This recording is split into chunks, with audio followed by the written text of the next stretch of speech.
അപ്പോൾ ഇതിന് വേണ്ട സാധനങ്ങൾ ഒന്ന് നമ്മുടെ മീറ്ററിൻ്റെ നേരെ ബാക്കിൽ അതിൻ്റെ ഡ്രോയിങ്ങും കാര്യങ്ങളൊക്കെ ഉണ്ട്. പിന്നെ അതിൻ്റെ കൂടെ ഒരു പേപ്പർ വന്നിട്ടുണ്ട്, അതായത് ഇതിൻ്റെ ഫുൾ ഡീറ്റെയിൽ കാണിച്ചിട്ടുള്ളൊരു പേപ്പർ വന്നിട്ടുണ്ട്. പിന്നെ നമുക്ക് അതിൻ്റെ കൂടെ ഒരു CT, പിന്നെ ഇത് ഫിറ്റ് ചെയ്യാനുള്ള ഹൈലൈൻ ഷീറ്റ്. മീറ്റർ സെറ്റ് ചെയ്ത് കഴിഞ്ഞാൽ നമുക്കത് കവർ ചെയ്യാനായിട്ടൊരു 6-4 ബോക്സ് വേണം.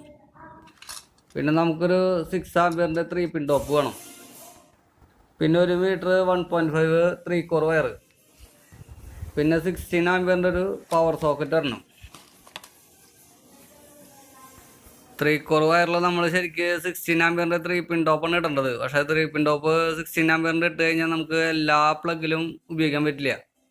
അതുകൊണ്ടാണ് ഇവിടെ 6 ആംപിയറിൻ്റെ 3 പിൻ ടോപ്പ് ഉപയോഗിച്ചിട്ടുള്ളത്. അപ്പോൾ നമുക്ക് മീറ്റർ ഫിറ്റ് ചെയ്യാം. ആദ്യം തന്നെ ഹൈലൈൻ ഷീറ്റ് എടുത്തിട്ട് നമ്മുടെ എനർജി